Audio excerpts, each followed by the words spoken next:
Raider Nation, what's going on? I'm Mitchell Renz, host of the Raiders Report. It's Tuesday, which means we are live. We go live every single Monday, Tuesday, Thursday, Friday here on the Raiders Report. And even though it's the middle of July, there's still some Raiders content that needs to be talked about. That's why Jeremy Chuggs and I are here. So shout out to all the real ones that decided to pull up today. I got a really cool show on tap for all of y'all out there. We're going to talk about Zamir White because my guy Zeus is going viral, and I mean viral. And if you've already seen the Zamir White picture, I want you to spam 3 down below because this guy looks like a totally different human being. He's working on a farm. His arms are the size of my thighs, and he literally looks like a bell cow running back that you could give maybe 300 touches a game. Then we're going to get into a Trey Taylor interview takeaway. My guy Graphic Raider had the opportunity yesterday to sit down with Raiders 7th round pick from Air Force, Trey Taylor, the Jim Thorpe Award winner, and did like a 53-minute live show with him. If you haven't already checked that whole video out, go do so.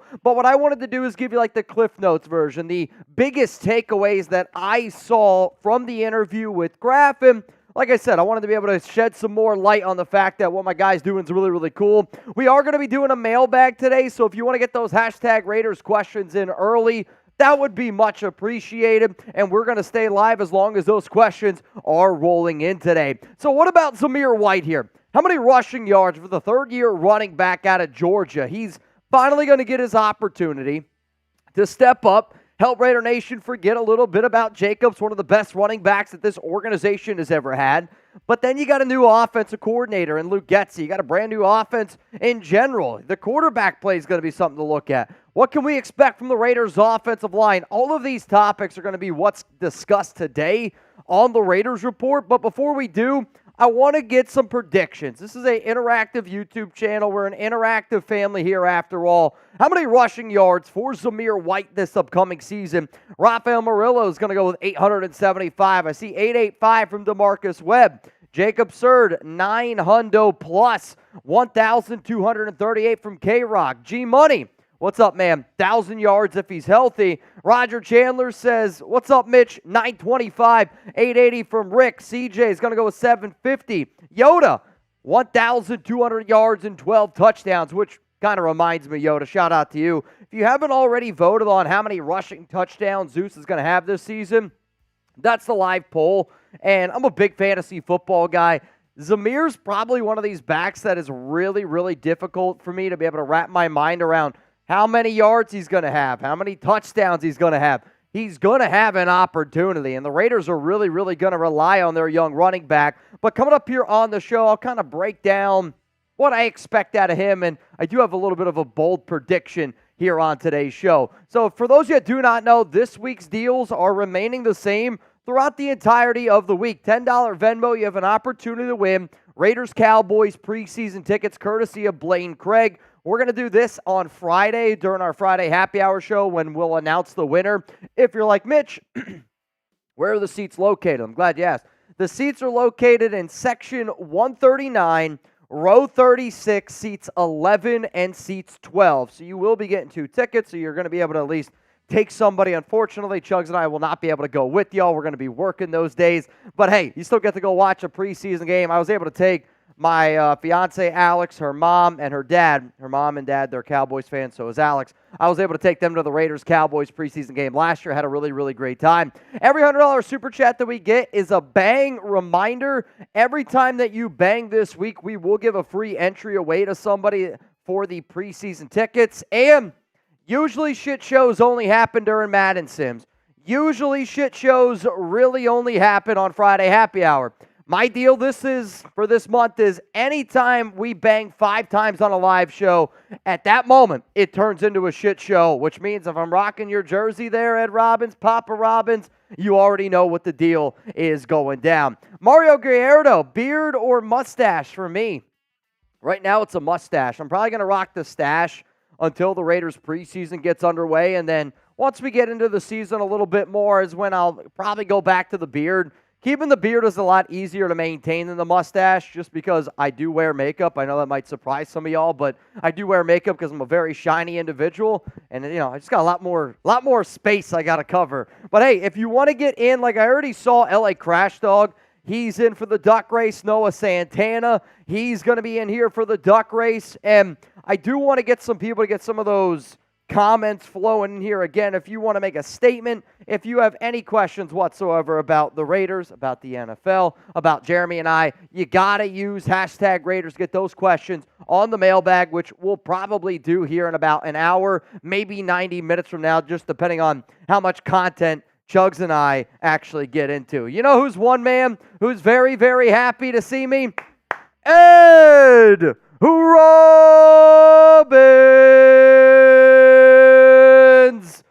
Bang! I'll tell you what, Ed, if Zeus ends up having an 1,800 yards and 11 touchdowns, we're going to win 12 games this season. I mean, I got high expectations for Zeus, and I say that with also me being like they're going to go buy running back by committee.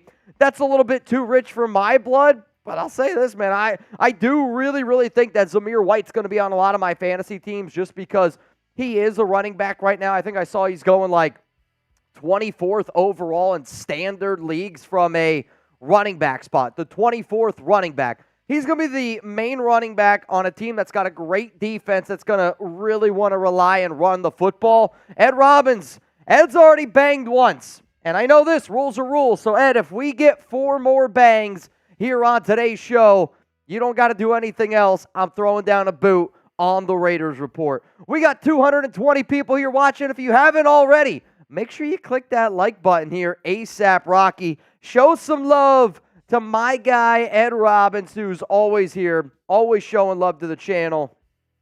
And we're going to be giving away now a free entry for a chance at Raiders Cowboys preseason tickets. So, Chuggs, I need you to see whoever spams ED, whoever spams erectile dysfunction the most down below right now in the comments, they get a free spot. Let's so go. Whoever can spam ED the most, and if you have it, hey, spam it down below. I see. Let's go. Keep it up. That's funny. I see I'm Punchy, Steve, Bobby. What up, Juan Hernandez, Beloso, Yoda Jenkins, Big Island. For the reminder, I'm not going to give anybody more than one entry for the chance to win the ticket. So Ray Aguirre, Jamari Murray, Zon, Zalesbo, Jeremy Cole, Brian Dar, King Shab, Adrian Aldama, Chelsea Hurd, Josh I, and LA Crash Dog. Unfortunately for you, you're not going to get another entry, but you do at least have one entry. Jason Gutierrez, you, sir, are in for the duck race along with Charles G. I'm going to go with Drew Himalayan Mountains. Drew, I know exactly who you mean. I'm just going to put him as Drew Him. Drew. I can send you the name. I have it. I know the picture, and I know the last name, but I don't know if that's how you pronounce his last name. Himalayan? Actually, it might be. Looking at it right now. Drew, is that how you pronounce your last name? Drew Himalayan. Himalayan. Himalayan. Yeah, he is. Drew Himalayan. Oh, dude. Oh, yeah. Himalayan. I get you. Yeah, oh, yeah. Now I know how the last name got it. Now I get it. Shit, that's pretty wild. How many tackles will Trey Taylor have this upcoming season? The Jim Thorpe Award winner. For those that do not know, that means that he was the best defensive back in college football last season. And Trevon Merrick has also won this award. Some other Raiders greats have won this award, like a Charles Woodson. But Taylor was drafted in the 7th round, and the Raiders have a lot of really talented safeties. In fact, I think it's one of their more talented groups from top to bottom. You got Trevon Merrick, Marcus Epps, Isaiah Palomeo, Chris Smith. See kind of where he falls. Trey Taylor's into that mix as well. And a player that, I'll tell you this, a player that we're going to talk about here a little bit today, just because he continues to get some interesting hype from players and people that I really personally respect. We'll talk about who that is coming up here in just a little bit. Also plays the safety position. Chuggs, you were really high on Trey Taylor, and this was a player that we had in a few of our mock drafts. You were like, I think you should go check this guy out. Got to watch him a little bit. I don't think that he should have gone in the 7th round. Oh, yeah. I don't know where that came from. Oh, Bobby Hernandez? I'm like, hey, you know what? Hey, if Chuggs wants If you guys want Hoyas all day today, we can probably make it happen. Steve, Manuel, I still appreciate the Eds coming in. What were you asking, though? How many tackles for Trey Taylor this upcoming season? Oh, yeah. I'm going to go moderate because I don't see where he gets a lot of time in the starting lineup on defense. I think he'll get special team snaps, but I mean, how many tackles can you really get on? Like a good special teams player, I feel like gets in like the 20s for tackles. Like we'll get like if somebody gets hurt, right? Because what Taylor wants to be able to do, and I'll say this might be a bit of a bold take, but I'm gonna make it. I think that Trey Taylor is the Raiders' plan if they don't want to bring back Marcus Epps next season. I think that Trey Taylor is their guy who can play up into the box, can do a little bit of everything, a little versatile. Like Trey Taylor, Isaiah Polameo, they try to both take over for Epps. Like, to me, the Raiders are going to put a larger concentration on Trevon Merrick, who's 25, compared to Epps, who's 29.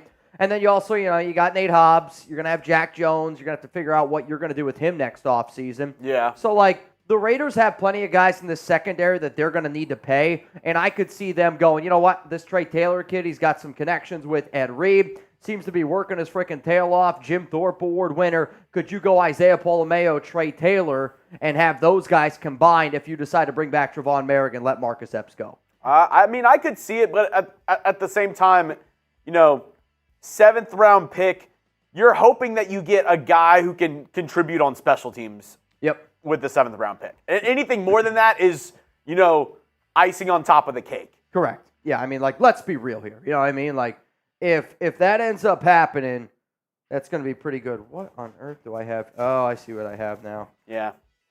Sorry. Alan, it looks like Alan, Alan Monbaron. Hopefully I pronounced that right. Alan, you are in for the tickets, by the way, so Monbaron. Alan, I'm going to be honest. Elaine actually is the name. Holy crap. I've never seen that one in my life. Jason Goot in, Charles in. I see Trace Labor is in. And then Jamari Murray also in for a chance to win some money today in our duck race. Manuel Luna. Oh, my God. You're in. And then, 93 Navman. It looks like he's back. Right now, as it stands, $20 Venmo. You'd have the opportunity to win $80 here on the Raiders Report. And so far, the only person that has banged today is Ed Robbins. So if somebody wants to see a boot go down, somebody better have Ed's back. I need 4 more bangs for this shit show to get going. We need it. Navman, what's up, brother? It's good to have you back here, 93 Navman. Shout out to the legend, David Zahn, back from vacation. Having yesterday's show wild. Is he back from vacation? If he's back, Navman was gone on vacation for a little bit. I remember I got a message. Was working. I thought he went away to work. Well, I mean, are you really working if you enjoy what you do for a living? Thanks all. Moving those cows out west. Okay. Is Zamir White with you? Because he's got horses, he's working on a farm, and he looks like a bell cow. In fact, I would name one of my cows Zeus, and I'd name the other one Zamir. Moving those cows out west. I didn't know Chiefs fans were visiting L.A. Well, so that's the thing. That man's getting ready to go out to training camp, and the only way that that's possible is if he moves all of his cows out west with him. Oh, Which, gotcha. Do people still do that? What? Like, if you got is it a cattle? Yeah. You have cattle? Are you referencing a cattle drive? A herd? How do you get them out there? How do you think? You load them up into an 18-wheeler? Yeah. Like one of those horse things, and you drive them over. I just picture Navman with a stick that's probably about 11 feet tall, and he's just walking out there. He's got a long beard, cloak, nothing on underneath him, and he's just going like this. And there's just hundreds of cattle. I imagine if you've ever seen that clip of the kids who are like walking the pigs around the stable, and they have like the stick, and they're like hitting the sides of the pig. I'll tell you this right now: pigs are horrifying. Cows, scarier. What do you mean? Moving cattle when I was a kid, like moving pigs and shit like that, it's scary, dude. Have you ever done it? Yeah. Really? All right. Well, then, hey, you know better than me. I'm from Texas. I don't know. It's scary. Like, when I had to do it when I was a kid, terrified. Horrifying. They're gigantic. You're scared of cows? When they're running at you, oh, my God, yeah. That's horrifying. What do you mean? Are we speaking of bulls or cows? Cows. A cow would kill you if it ran over you. A big enough cow, you're not getting out of the way. No way. There's a whole sport of dodging bulls, which I would say are way more difficult than cows. Sure. But they're only dodging them for a short amount of time. Like, if you actually have to get that cow from point A to point B and he's not moving or she's not moving, I'm telling you right now, terrifying. They literally use dogs to herd cattle. Yes, I'm not a dog. Okay. Obviously, I need Zeus here because Zeus could probably back me up on this, though. Every time I picture Zeus, the only thing I think he's doing is he's just doing curls and he's just riding horses and he's preparing for this upcoming season. I can't wait, man. I can't wait. I'll tell you what, man. Coming up here on the show. This Zamir White guy? Massive. He's like a huge cow, man. This dude can run you over in the A-gap. He says moo. Move. Zamir White is gigantic, guys. Talking about making cheddar, man. This dude can get paid this season, man. He really can. He absolutely can, man. Pigs are fast to catch from Mario. I guess you guys are all just quicker than me. I don't know. All right, let's get into the Zamir White segment. I'll tell you what, man. This Zamir White guy, he can make you black and blue, man. And then we're going to talk here a little bit about Trey Taylor, the interview that him and Graphic Raider had. Then it's time to get into a mailbag. And then I say we put a bow on this thing and we get the hell out of here. I'll tell you what, man. You put one of those rings in the middle of this man's nose? Well, that's like a real cow, man. I'll tell you this right now. If Zamir White got one of those piercings, which, what are they called? The septum? Septum. I think it's an ugly piercing. I'm just going to be honest. If you have one at home, maybe it looks better on you. It's not for me personally. You put one of those on Zamir White, and then if you give him, do you remember the old Peyton Hillis face mask? Yeah. I'm just saying, you want to strike fear into your opponent, you have Zamir White out in front. You take the sleeves off of his jersey. You put a septum right here. You give him the Peyton Hillis old school football face mask. Wow. Whoa. That's a tough one. Maybe we should just end the show right now. That's how you lead the charge. Just saying. That's how you lead the charge. I got a super chat coming in here from Cruiser Tim. Whose arms are bigger, Wilson's or Zamir? I think in terms of, like, if you're talking bigger, it's probably Zeus. If we're talking girth, it's Zeus. Length, it's Tyree. Yeah. What about their arms? Probably the same. Probably the same. Jeremy's like, I saw Zamir White curl 200 pounds maybe 10 times. That's the only guy beating aggressive master raid in an arm wrestling competition. I'm just saying that right now. That's the only guy that's going to take him down. He's a junkyard dog, man, that went to Georgia. Yeah. Zamir is actually a very good running back. He's just been behind Josh Jacobs. He's going to get an opportunity, I think, to run the football in a scheme that's literally built for him. Luke Getsy, the wide zone scheme. It's kind of very similar to what he used to do at Georgia. I don't know what's happening right now. I can't say that. I can't say that. No? Did Petey send you something? Can I read it? Here, let me read it. Yikes. Yeah, unfortunately, I don't think we can read that one out loud. I'll say this, though. You would find it funny. You would find it funny. There's no doubt about it. Yep. Brother. Okay. Let's talk about Zamir White here. So what we're going to be doing here is I'm going to be breaking down just some of my extra expectations here for Zeus. And I got a really bold prediction that I'm going to say. And maybe it's a bold prediction for some. Maybe it's not as bold for other people out there. But I think for the NFL community, what I'm going to say, I do. I think it's going to surprise some people. We got an interview takeaway here for Trey Taylor, mailbag. So please, if you get a question and like Mario Gallardo said, Raiders block Zeus is a 5-yard goal line and prevent catch to Jacoby Myers, but have Jimmy G as a quarterback.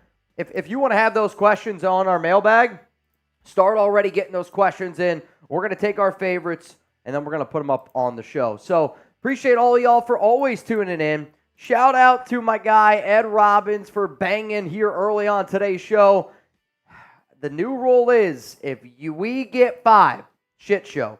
If I got your jersey on during a shit show, you bang, boot goes down. So if we get 4 more bangs, I got to knock back a boot here. Cheryl, you are in for the duck race, Cheryl. Cheryl Ann is the name. Oh, Cheryl Ann.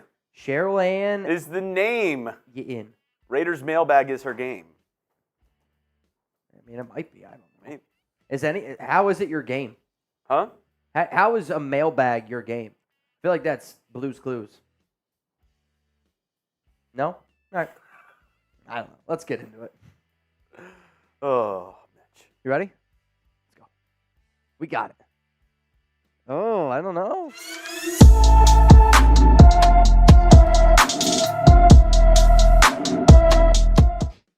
Have you seen Zamir White? Coming up here on today's show, I'm going to show you what the Raiders running back looks like because my guy looks absolutely massive. And coming up, we're also going to be breaking down what to expect from Zeus, this Las Vegas Raiders running game led by Luke Getsy, new offensive coordinator. And then I got a bold prediction for Zamir White. So Zeus yesterday posted on his Instagram story this picture here. Him working in the lab. It looks like he was made in a lab. Damn, son. The arms on this young man right here are unbelievable. And I always say this. There's 2 people that I will never fight ever. If you are a wrestler and if you are a farmer. I'm going to add another person to that list, Zamir White, because all I see him doing is working out, pumping out 200 pounds doing curls. He's riding horses. He's working on a farm. There's that old expression, a bell cow.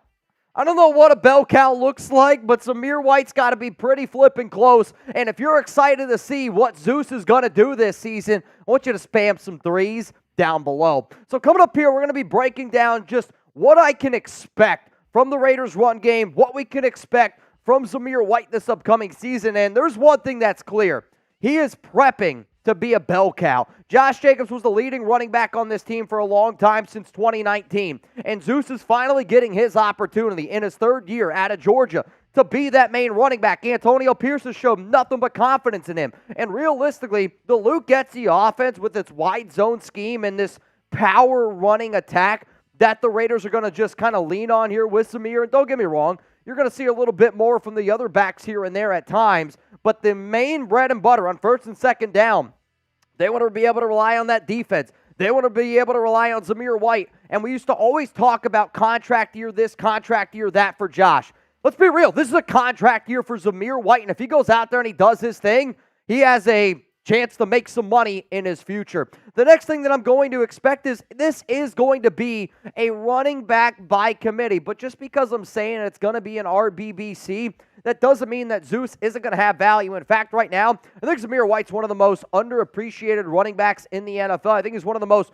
underappreciated, undervalued guys in fantasy football, especially if y'all are in a standard league. But offenses that Luke Getsy has run have always kind of been a part of this running back by committee. Tom Telesco said that he believes in using 2 to 3 running backs. The Raiders running back coach, Carnell Cadillac Williams, back at his time with Auburn, they went with an RBBC, but they went with a hot hand approach as well. And if you look at Zeus and how big he looks right now, and if he's running with that hot hand, they're going to do exactly what they did last season, continue to run with that hot hand. But when you really look at this new offense, okay, when you look at what Luke Getsy has done from his running backs in years past, here's are the Bears' running back touches from last season.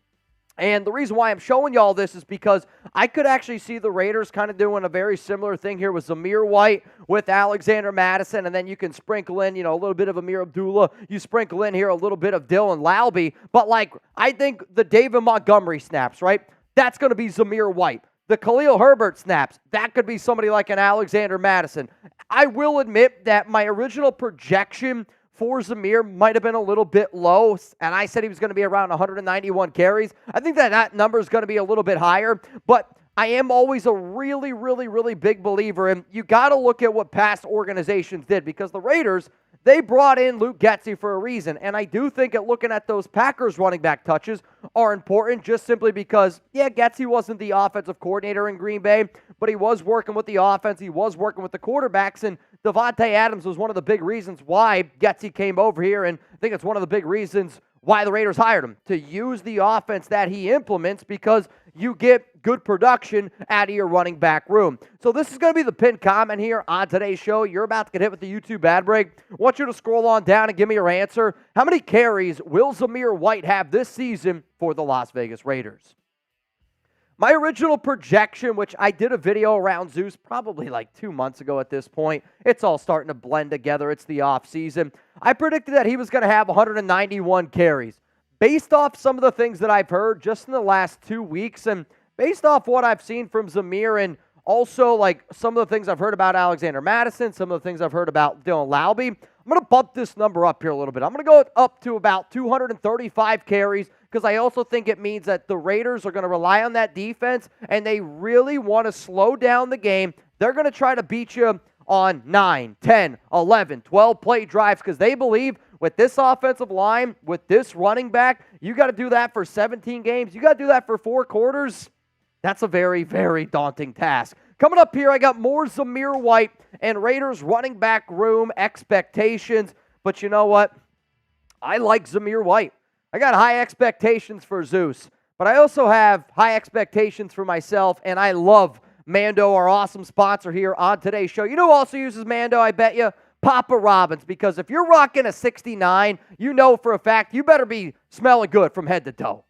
I mean, you got to be smelling good from head to toe. And Mando, they're going to help you do that. And I love Mando because it is a full-body deodorant. And the nation, if you, seriously, put your hands right now underneath your armpits. Smell it. Does it stink? Put your hands right now underneath your gooch. Does it stink?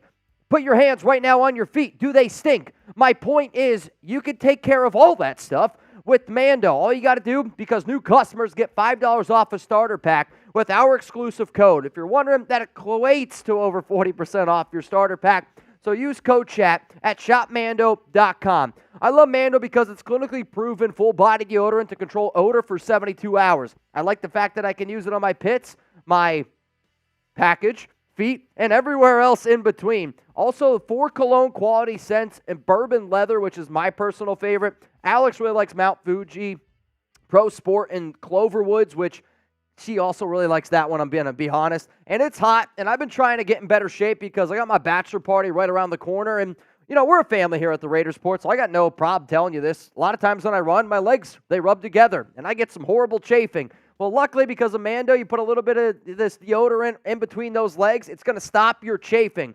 So not only can I help stop your chafing, and not only can I help you smell better, I also got an awesome discount code to help you get hooked on my favorite smelling whole body deodorant on the market. New customers get $5 off a starter pack with our exclusive code. That equates to over 40% off your starter pack. Use code CHAT at shopmando.com. That's shopmando.com. Shout out to Mando for sponsoring the Raiders Report. Let's go to the next thing here of what we can expect out of Zeus, out of this running game. Getsy is going to get physical. You know what I mean? Like, I do think one of the reasons why Antonio Pierce was hired is because he makes people want to run through a brick wall. Like, I'm never shaking hands with Antonio Pierce, but I'm telling you right now, when I listen to that guy talk, I want to run through a brick wall. And I think the way that the Raiders are really going to approach the running game this season is they're going to try to get you to want to run away from them through a brick wall. And going up against this offensive line led by, Andre James, Jackson Powers Johnson, Dylan Barham, Thayer Munford, Colton Miller. It's one of the most underrated offensive lines in the NFL.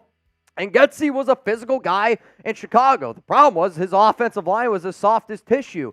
Raiders know that they need to be able to run the football. They know that they have to take pressure off of their quarterback play, and Nathan O'Connell and Gardner Minshew. And if you want to get the best out of those two guys, it's an easy way to do it. Here you go, Zamir. Here you go, Zamir. Play action. 12 personnel. They're going to do a lot. The other thing that I saw, and it fired me up, I was listening to the Graphic Raiders interview with Trey Taylor. If you haven't seen it yet, please go check it out. Trey Taylor in the interview said that, they're going to be running down throats. Major pause. No doubt about it. But, this is, like, you're talking about a safety, a rookie, and when Graf asked him, he's like, what's like one thing that we can expect from this Raiders offense? They said that they anticipate that they're going to score a lot of points and that they're going to be tough, they're going to be physical, and you're going to feel them, especially if they're running down your throat. Let's go to the next thing that I really think that this running game is going to take that next step, and I think I undersold what the possibility could potentially be because 12 personnel is going to help. And it's going to help because defensive coordinators are going to be a little bit unsure of what the Raiders are going to do. And, you can make fun of the Raiders quarterback play. I mean, it's Aiden O'Connell, Gardner Minshew. I get it. It's one of our weaknesses. People can point the finger and say, you know what, this running back room is unproven. You're absolutely right. But you know what they can't say? That our skill position players, the guys that we're going to be able to use in 12 personnel, aren't really good football players. Brock Bowers is a phenomenal player. Michael Mayer's a really good tight end. Harrison Bryant is probably the best tight end 3 in the National Football League. And then, you get a guy like Trey Tucker who continues to get a lot of hype. You got a guy like Jacoby Myers. You get a dude like, Devontae Adams. And when you just have all these players that can beat you in so many different ways, it's going to be easier for Aiden, it's going to be easier for Gardner Minshew, and it's going to open up some big running lanes for Zamir White thanks to that 12 personnel help. On top of that, Josh struggled so much last season. He struggled because people were stacking the box up against him. He's got 8-9 guys in the box. You're not really going to be able to do that as easily with 12 personnel, with the Raiders, the formations that they're going to be throwing at you. And, speaking of Josh Jacobs, we're going to talk about him here in just a little bit because I got a bold take for Zamir White that has to do with the former Raiders running back who now is currently with the Green Bay Packers. So coming up here, I'm going to tell you exactly what that is. And my bold prediction, which maybe is not that bold for some people, maybe Raider fans is not that bold, but I'm going to tell you right now, Zamir White will have more fantasy points than Josh Jacobs this upcoming season. And, one of the things that I think just kind of got swept under the rug last year was Jacobs and how out of shape he was when he showed up to camp. Like, it might not be talked about because we were just excited that he was there.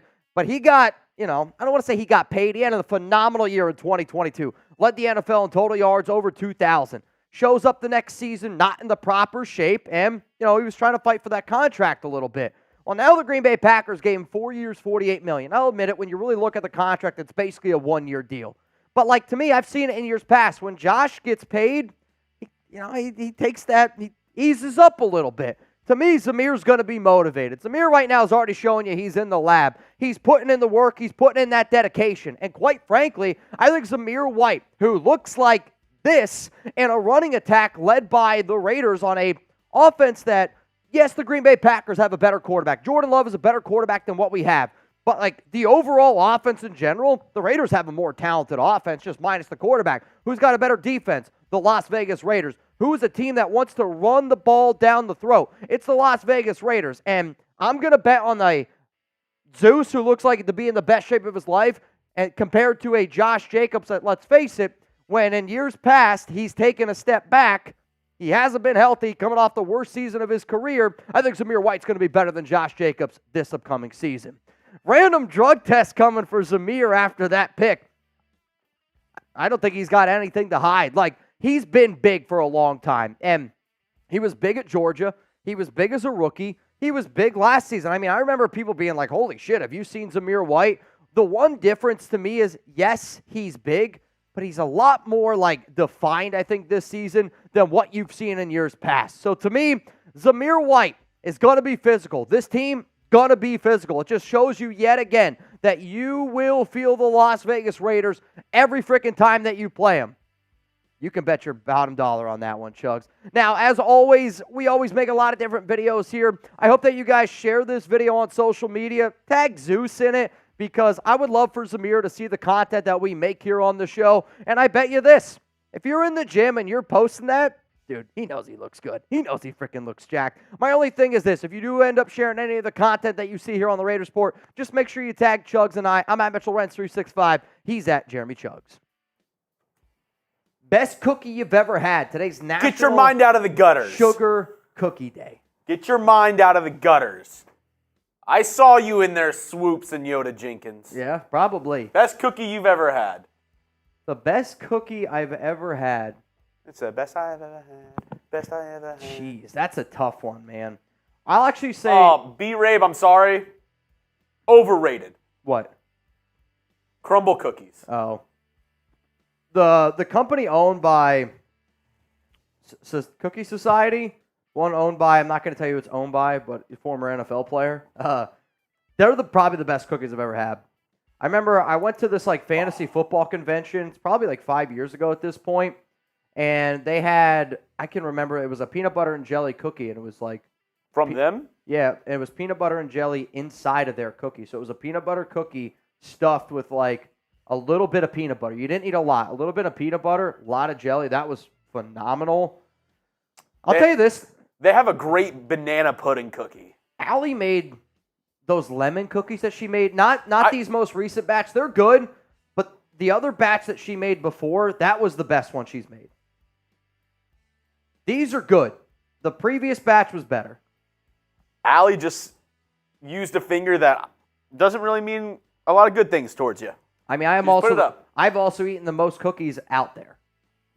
Big lemon cookie guy. No doubt. Good old classic chalky chip. Choco chip. Chocolate chip. White chocolate macadamia nut. I think it's good. I would never say that's the best cookie. That's like one of Alex's favorite. Really? White chocolate macadamia? You know what's actually one of my favorite cookies? A good molasses cookie. I actually really like molasses. Oatmeal raisin, very good. I actually think a really good oatmeal raisin beats a really good chocolate chip cookie. The problem is a bad oatmeal raisin is not as close to a bad chocolate chip cookie, which average. Maybe average is probably the way. I've never had a bad cookie. If you're at the grocery store, okay, cookie aisle, best cookie in the aisle. There's one answer and one answer only. And it ends with the same letter that it starts with. I don't know if I'm going to go Oreo. Oreo! Deep fried Oreos can get it. See, again, if I'm going to eat cookies, I like my cookies with coffee, not with milk. Keebler fudge strips are good. Oreo's just better. I like Oreos. Oreo. Oh. Girl Scout? Oatmeal raisin, I'd rather eat rice cakes. I mean, if you're going to get a Girl Scout cookie, it's Samoa. Samoa's my favorite. I like double stuffed Oreo, top cookie in the aisle. It's very good. That dipped in milk, I don't know how you can beat it for like store-bought cookies. If it was a store-bought cookie, I would probably get like a Pepperidge And don't come in here with that Chips Ahoy bullshit. Yeah, I'll admit, I'm kind of with Chuggs. I think Chips Ahoy was the cookie that I ate a lot when I was a kid. Yeah. It's not that good of a cookie. Yeah. Whenever my nuts dropped, I stopped eating them. Wow. Interesting. Facts. All right. Facts. I got to switch jerseys after that one. I got 2 more brand new jerseys that I'm ready to unveil. Sorry, I'm trying to be more hot takey. Thin Mints out of the freezer, super cold. Mint cookie and vanilla shake, Reese's Chips Ahoy slap. I'll give you, they're good. I'm still taking Oreo over that. Full-size Oreo dipped in milk with a spoon for a few seconds. Oh, yeah. Ooh, DoubleTree cookies from the hotel are great. Rick Aguilar, thank you for putting that. Chick-fil-A cookies are the top tier. You know actually who has good fast food cookies? What was that Freebird's place? I think Freebirds just makes food for people who are just not 100% there. When they show up, they're like, oh, you're going to get a mega burrito? You're probably not 100% here right now. Swoops, the Oreo flavor would be double stuffed. You got to get the double stuffed. I agree. I mean, if you're going to get Oreos, you got to get double stuffed. Or I've been really into, because I've been on my Panda game, not a sponsor of today's show, but a sponsor for later shows. I've been on my Panda game with the Ninja Creamy. Some mint Oreo thins in there. Very good. Oh, yeah. Very, very good. Oh, yeah. New guy's giving me the head nod like this. He's saying, oh, yeah. He looked at me dead in the eyes. He said, let's get it on. I was totally talking about the fight. Yeah, absolutely. We got a few super chats to get to here on the show. Jersey Boy Greaser Zeus must be working out with Derrick Henry. Derrick Henry is still bigger. Zeus's arms, I think, are bigger actually than Derrick's. But seeing Henry in person, I'll say this. Seeing Derrick Henry in person, I saw him at a bachelor party probably about 3 years ago in Nashville, Tennessee. Dude was massive. Like, I saw Julio Jones as well, and Julio Jones was a big guy. Derrick Henry, when I say, like, just the broadness of him, was not close. If Zeus is that big, which, again, he's not that big height-wise, Zamir also is a lot more lower to the ground. Derrick's a little bit more of an upright runner. Zeus is a bowling ball, man. That is the craziest way that I've ever heard anybody say that somebody's shorter. What? They're closer to the ground. They're closer to the ground. He's a bowling ball. You could have just said Zamir White is shorter. You were like, Zamir White, closer to the ground. Closer to the ground. Hey. Ed Robbins, carrot cake cookies from Walmart. Might have to be something that we try sometime. Joshua Garcia, that would be funny. Mitch and Chuggs versus Zeus in a tug of war. You can only use your teeth. No, seriously, if it was you and me. No. Against Zeus, I think we could win. I don't think so. You don't think that we could win? I would need, because for tug of war, it's more about technique. If you would be an anchor. If we do the Squid Game. Well, that's ridiculous. Where they all just. I'm just saying, you by yourself, you probably weigh as much as Zamir White. How much do you think I weigh? You're probably 225. 220. Okay. So Zamir's got a few pounds on you. Fatty. And then I'm 180. Like, we have the weight, and I'll always bet on the weight. And if you just anchor yourself, you're like, I'm not moving, okay? And then you allow me to pull as hard as I can, I think we got a halfway decent shot. You know what? You're right. We would smoke him. Well, I don't know about that. It's on. Zamir, if you want a tug-of-war challenge. Unless you're a little bee. It could be a fun fundraiser. Mitch and Jeremy versus Zamir White, tug-of-war. What do I hear? A little scared Zamir over there in the corner? I think we would win. I really do. Stop being so scared, Zamir. I think 2v1. Answer the challenge. And the weight. The weight is a big thing. Answer the challenge. This Monday night on Raw. Me, you, Mitch. Tug-of-war. Tough Bandit Chuggs. Try the Oreo sugar cookie. Are you talking about the golden Oreos? I don't know. Golden Oreos are good. Unless, like, you're talking about like a sugar cookie that's got Oreo chunks in it. See, like, if I'm going to have an Oreo, you just go old school Oreo. Like, you just go old school. Double stuff or regular? Because, of course, nobody else besides Robert Jansen, the king of counting, would be on this take. But Robert said, don't fall in for the trap of the double stuffed. That just means less cookies per box. I'll tell you what, it's an interesting thing, but I'd still pick double stuff. Like, I mean, as a kid, what did you do? Like, when I was a kid and I ate an Oreo, I pulled them apart, and I'd lick the icing. I'd throw away the cookie. I'm not going to lie to you. That's what I did when I was a kid. I'm waiting for Live Oak to tell us that his wife's husband could beat us in a tug-of-war. Probably. I'm waiting for Live Oak to say my wife likes double stuffed. Me, you against the Wyatt Six. The Wyatt Six. We got 300 people here on the Raiders Report. If you haven't yet, make sure, and I mean, make sure you click that like button right now. I love Davante Adams today. I'm sure that we had a few people were going to ask, like, if you haven't seen, Davante Adams was on a show with Kay Adams today. Joe Burrow. My good friend. Yep. Hey, if you don't believe it, Kay follows Chuggs, so that's I'll pull it up right now. It's a cold hard fact. Where hard is she? Fact. Kay follows Jeremy Chuggs, but right there. It's true. Follows you. I'm not gonna lie. I'm pretty jealous. I am. I can slide in her DMs right now. What up, Kay? Block. Block. But like. Dikembe Mutombo. Davante Adams said that Aaron Rodgers has been trying to get him to go to the New York Jets and said like that he's been talking to him a lot. Also told the Chargers social media team to like back the F Kick up. rocks. Back the F up. Keep my name out your mouth. And for Davante, somebody who has dominated the Chargers since he's been a Raider. I actually think in his last 4 games against the Chargers, Devontae Adams, 490 yards, 4 touchdowns. It's pretty good. It's pretty good. Maybe the Chargers should be worried a little bit more worried about stopping 17 instead of comparing him to a garbage Pop-Tart. Yeah. What? Screw you, Chargers. F them, man. F them. F the Chargers. All right, coming up. I'm so heated today. I want to fight someone. No, you don't. Not physically, verbally. Oh. I mean, all right, if you had to verbally assault anybody out in the office right now, who you picking? Oh, dude, it's Chip. He's not out there. Oh, he's out there in the office? Give me old cross-legged. That's just low-hanging fruit, though. I might take the new guy. The new guy, he needs it. Look at him. Yeah. Yeah, did you see what he just did to you? I would never do that on my first week. Dude. Never. The gall. Unbelievable. The absolute gall. And look at Marshall. He's just chewing his food all cow-like.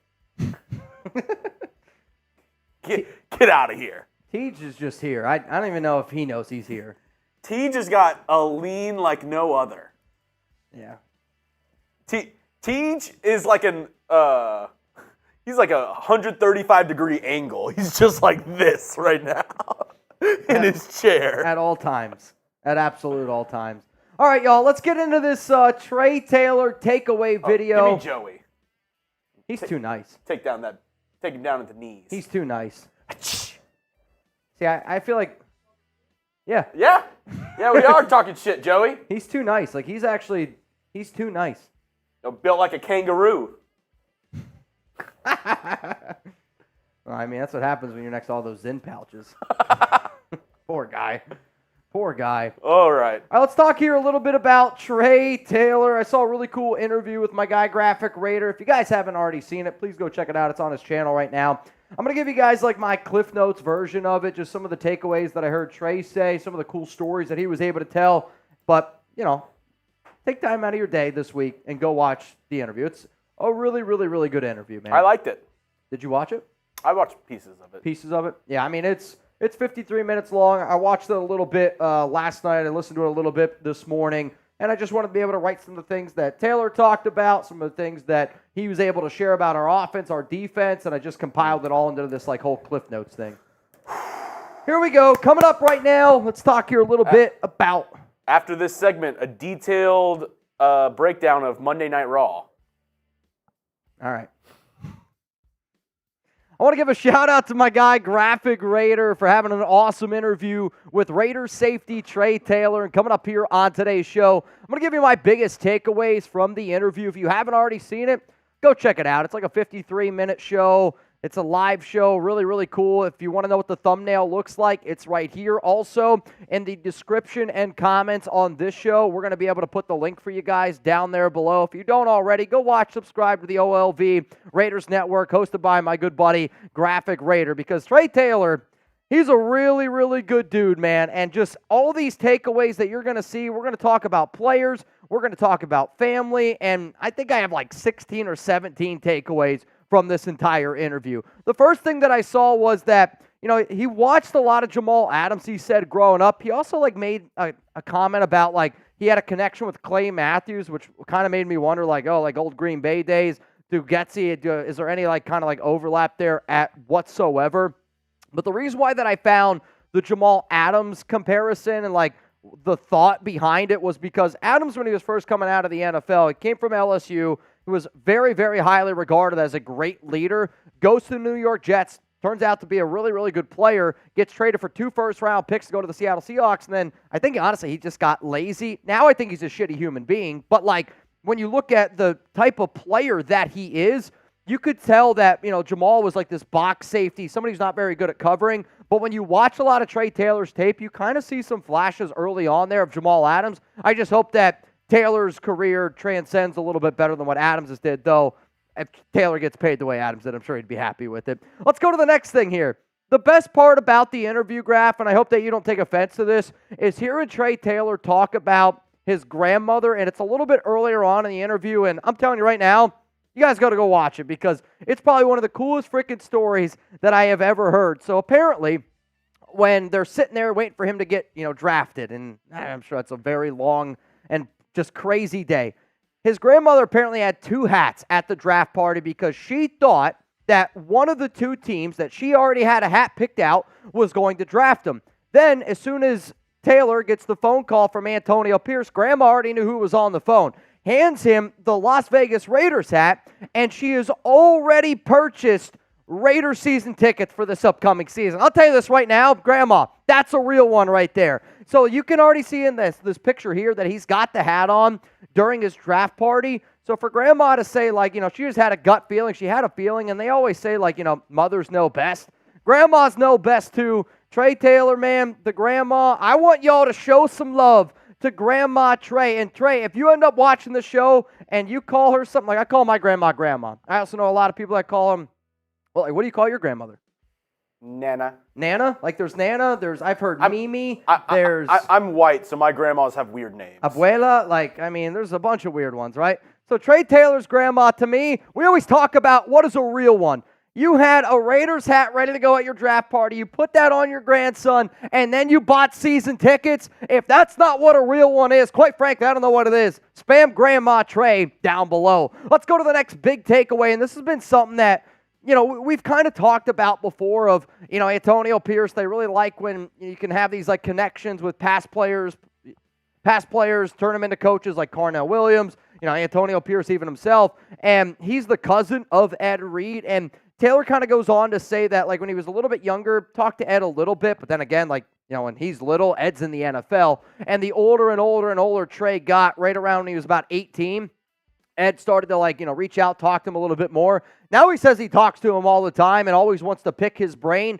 If you want to take that next step and you want to be a great player on and off the field, why not talk to your cousin, Ed Reed, 2019 Hall of Famer, one of the greatest safeties to ever play this game. Let's go to the next thing.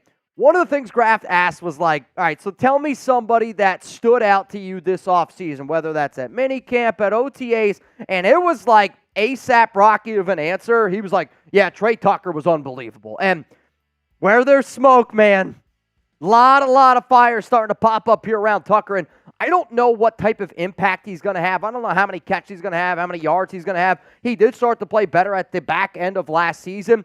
They're going to use him, and it's just yet another report. You know what I mean?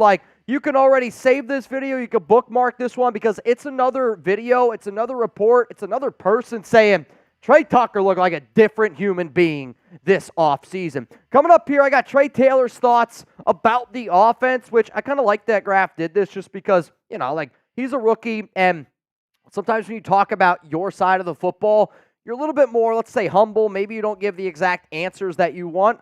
I've never met Trey. Maybe he's not that type of guy. But the answers he gave about the offense to me just felt really authentic. It felt like a good answer. It felt like I was listening to Antonio Pierce compared to listening to Josh McDaniels. You could actually believe it. Now, to me, I do this show because the Raiders, it's a family. And the Raiders Report, it's a family. And it's the way that Chuggs and I provide for ours. So if you could, hit that subscribe button. Help the Raiders Report family grow. Also, as Graf says, wipe them feet because this is how we provide. And I also wanted to give some love to my guy, Graphic Raider, for having an awesome interview with Dylan Laube, Trey Taylor. It sounds like he's got another one coming up here. And again, I just wanted to bring more light on the offseason because there's a lot of really good Raiders content creators out there, a lot of my good friends, and Graf is absolutely one of them. Let's go to the next thing here on some of the thoughts that Taylor had on the offense, which he said that the offensive line was really impressive this offseason and it's an extremely physical unit. And this team wants to win in the trenches. They want to win in the trenches on the offensive side of the football, defensive side of the football. And let's face it, our Raiders offensive line, every single day of practice, they're going up against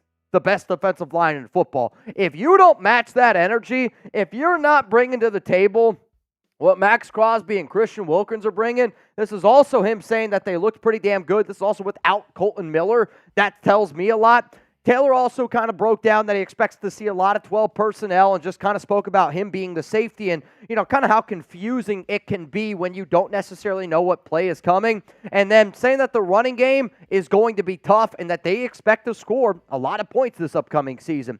When asked how he thinks he's going to make an impact on the season this upcoming year, he said that special teams will probably be where he's at. Now, he also said he was you're always going to have that mentality that you're going to try to get on the field. no disrespect to Trey Taylor, he's not going to get on the field over Marcus Epps or Trevon Merrick, at least not anyway. If one of these players goes down, sure, he's probably going to be competing with Isaiah Polameo, Chris Smith to try to get some of those extra reps. But one player that, and I think this just kind of goes to show the type of guy that Taylor is, it was like, who's another player that stuck out to you? And he said Jaden Grant. And the reason why I want to give Jaden Grant some flowers is because if you don't follow the Raiders, Jaden is a player that a lot of people, myself included, I don't see him making the 53-man roster. They got a deep, deep safety group. But could this be somebody that ends up making the practice squad? They keep around a little bit. And I can remember Max Crosby posted on his Instagram story, happy birthday shout out to Jaden Grant. I ended up messaging Max, and I was like, what do you like about him? And Max just basically told me that he was a dog. And, there's another example of Jaden getting some love from Max Crosby. And if you're getting love from the leader, the captain, let's face it, Max is the Raiders, right? You're getting love from him. That tells me something. Now you got another example of Trey Taylor, very well-respected player, very good head on his shoulders, getting some more love there. Jaden was also a player that in a few different reports this offseason was like, if there was one person that has taken that step forward, Jaden Grant has taken that step forward. All I'm saying is somebody to keep an eye on during training camp and during the preseason. Maybe one of my favorite things that Taylor said, and as soon as I heard it, I told Chuggs when he walked into work today, I go, he said Tyree Wilson is a freak, and I actually chuckled because Taylor was like, I'm actually afraid to walk near Tyree just because of how just unbelievable of an alien that he is and just how big and massive that this dude is. So here's a picture of Tyree Wilson, and the guy that he's standing next to is about my size. Like, I'm not a big guy by any means, but I also don't look this small. Tyree's just an absolute alien, and like, when you see pictures of him and then the picture that went viral of him at the Sack Summit, I mean, that's John Jenkins, one of the Raiders' biggest defensive tackles, and then next to him is Max Crosby, the best defensive player in the NFL. They look tiny. They look like tiny individuals. But here's another example of where there's smoke, there's fire, and you're seeing a lot of hype around Tyree Wilson. You know why? Second year in the NFL, second year with Patrick Graham, another year with Antonio Pierce, and he's finally healthy, and probably the most important, Chuggs called it. Let's go to the next one here. Jacorian Bennett, great athlete. Taylor just kind of spoke about another player that, is really like taking that next step and somebody to keep an eye on. Jacorian Bennett was a player that he threw out there and was just like, you can tell that he's a great athlete. And I am excited to see what Jacorian's able to do this upcoming season because he kind of reminds me a little bit of Trevon Merrick. And I'm not saying they remind me in the same stance from like the way that they play the game because they play the game totally different. But Jacorian was a great athlete. When Trevon Merrick was first coming out, he was a great athlete as well. Now, Merrick had a good first 1 year, okay? That second year, though, the first year in the Patrick Graham system, Merrick really struggled, and he kind of spoke about it being like, I was just out there thinking so much that I really wasn't able to go out there and react, and when I did react, I was one step slower. You can kind of see that with Jacorian here a little bit where, even Taylor talks about it where it's like, you could tell how athletically gifted Bennett is, and if he goes out there and he's not thinking so much and he's just going out there reacting, trusting his instincts, trusting that his team's going to be around him, knowing this defense a little bit better, you could see Bennett potentially flash some of that athletic ability, and the Raiders, quite frankly, they need it. I'm still a believer that this is going to be a team that ends up adding an outside corner because Hobbs is going to play in the slot, Jack Jones is going to be on the outside, but another example of Jacorian getting some love, and it could be one of the reasons why he continues to work with the first string with Brandon Faison, and it could be another reason why this team hasn't gone out and they haven't signed any other corners on the free agent market.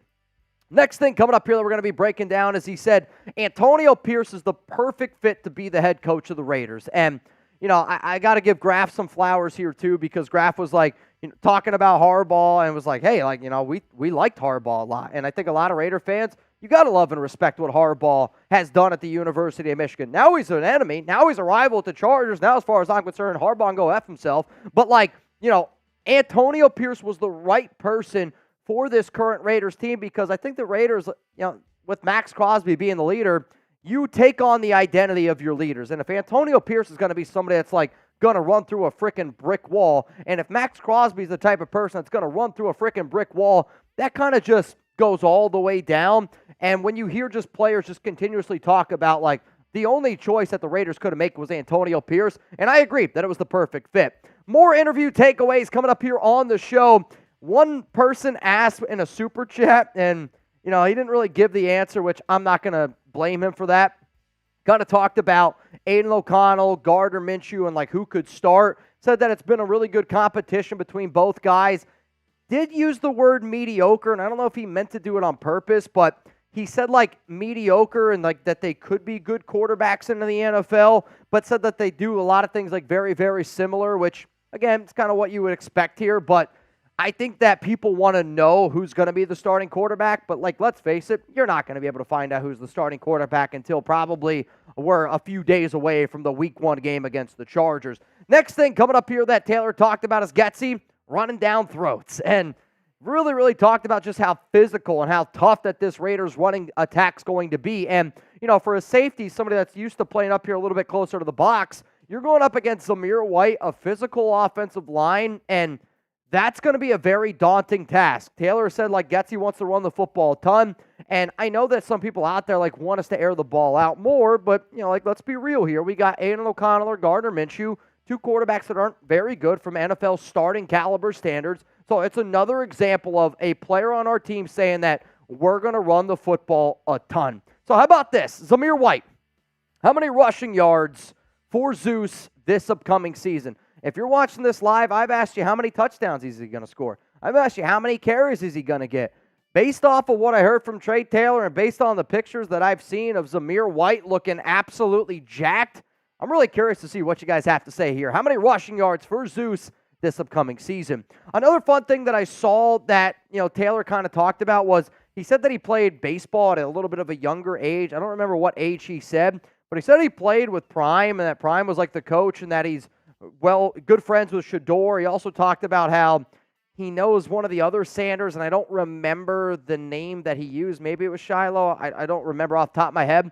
But I think it's another example of somebody who his entire life he's been surrounded by people that have done things at a high level. And if you're seeing that early on, that can kind of lead you to going down the right path, which is what Taylor has done. One player that he also said that has been impressive this offseason was Michael Gallup. And, Taylor was somebody who's kind of like from down here in the Dallas area. That's kind of how Graf had the opportunity to meet him, had that in-person interview. It was probably like 25, 30 minutes north from Dallas, where Jeremy and I do all of our filming here. But he said that Michael looked like really good. And that, one of the things that one of our Cowboy sources told us that Gallup's basically running on one leg. Based off of what Taylor said, I'm going to kind of wonder here a little bit more. Maybe I should be taking Michael Gallup a little bit more seriously, because for Taylor to say that he's running some good routes, that he looks healthy, that he looks like when you hear the name Michael Gallup, like to me, I picture Gallup 2 or 3 years ago, right? I don't really picture the Gallup that you see with the numbers that he had because he wasn't healthy last season. Based off of what Taylor said, my expectations for Michael Gallup have definitely grown a little bit. And then the last thing here, and I know I kind of broke down a lot of stuff again. Please go check out the interview for yourself. The final thing was Trey Taylor's got that Raider mentality. And he's got that mentality that Antonio Pierce wants, where I'm going to run through a brick wall, but I'm also going to be a family man at the end. And he's a really good person. And one of my favorite pictures that I saw was Taylor took time at the end, after the interview, after they ate some food, to be able to just hang out with a few Raiders fans, join up in a prayer. I don't care who you are. He don't have to do that. People don't understand that a lot of times, these guys are just humans too, and he's a young kid still, right? He's trying to figure out the way where he can go in the NFL. He wants to be the best player possible. But just hearing how fired up he was to be a Raider, just hearing how fired up that his family was to be a Raider, I'm telling you right now, man, I am rooting really, really hard for Trey Taylor to be a special, special player for the Silver and Black. And I do think that he's part of a long-term plan here of if the Raiders are unable to re-sign a Marcus Epps, if they have to choose between Merrick or Epps, you could see Trey Taylor step up here and be a really interesting fit, because to me, one player that I've just continuously said, could the Raiders go out and get and fit with a Patrick Graham defense? And I know a lot of my OGs know this name, Jabril Peppers. I think Trey Taylor's got a little bit of Jabril Peppers in him, and it could be an interesting fit to look at going forward on this Raiders defense. So before I wrap up today's show, one more time, shout out to Graf. Shout out to Trey Taylor's entire family for pulling up for an in-person interview. It's not an easy thing to do, but I want you guys to go watch it. Go subscribe to the OLB Raiders Network here on YouTube. They got 25,000 subs, and just like everybody's got to start with one sub. Everybody's got to get to 1,000.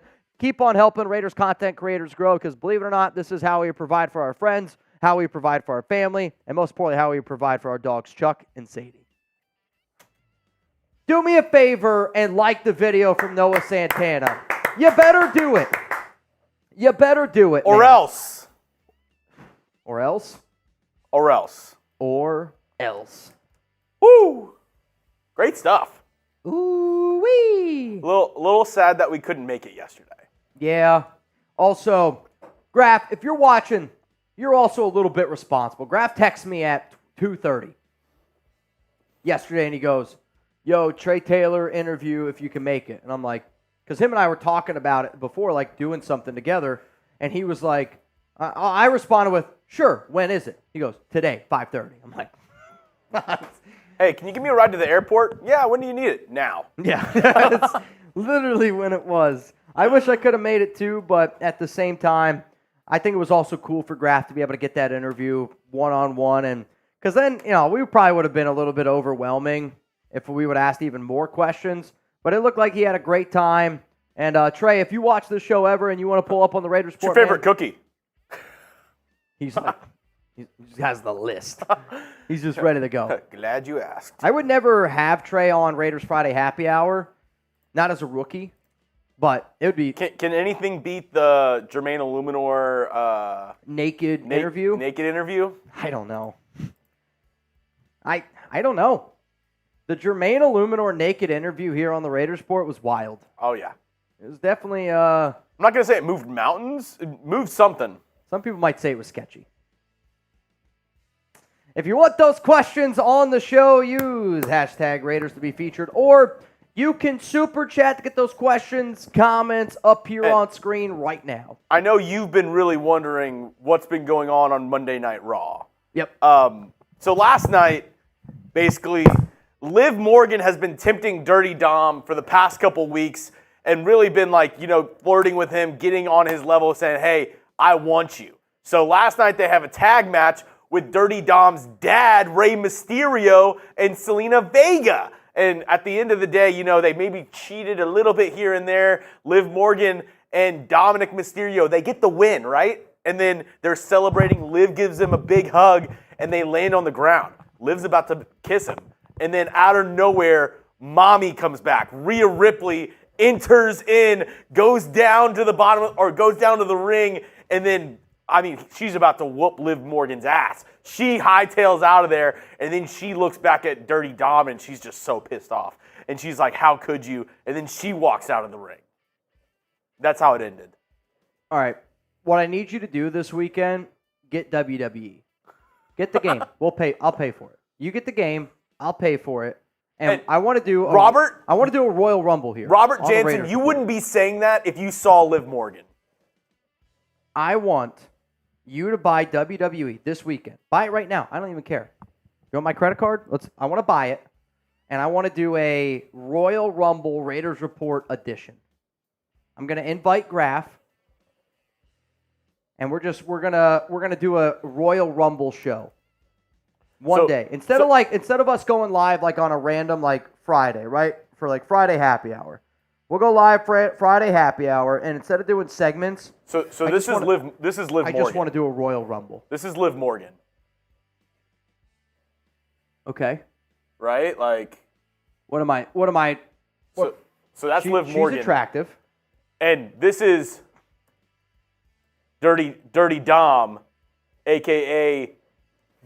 Rey Mysterio's son. Right? Okay, he looks like if Jake Paul failed. This is Rhea Ripley, who before she got injured by Liv Morgan. Dirty Dom called her mommy. Right?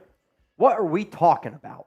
And then this is Rhea Ripley, who a lot of people find attractive as well, but she's honestly, I go to the gym to look like her. Yeah, she's ripped. Dude, her shoulders, her arms, she looks like she works out with Zeus. But yeah, this is a good picture of like why. Oh yeah. A lot of people are team mommy. So I need to know. Are you team Liv or team mommy? Let me know down in the chat. Mario, show him mommy. I don't know who I'm a fan of. Are you team Liv or team mommy? Like if in terms of looks, or is this like a wrestling question? Either or. I have no idea. Can't control. You might have the best answer out of them all. Mommy salami. Salami! Salami! I know for a fact Allie Barefoot loves WWE. You love wrestling. Wrestling. Yeah. Huge wrestling fan. Yeah. See? Tex too. Tex is a huge WWE. Tex likes Raw. Hell, hey, are you team Liv Morgan or team Rhea Ripley? Come here. Tex, big Raw guy. I need to ask you. So I'm going to show you two pictures. First, Rhea Ripley, a.k.a. Mommy. Guy. Right? All right. And then this is Liv Morgan.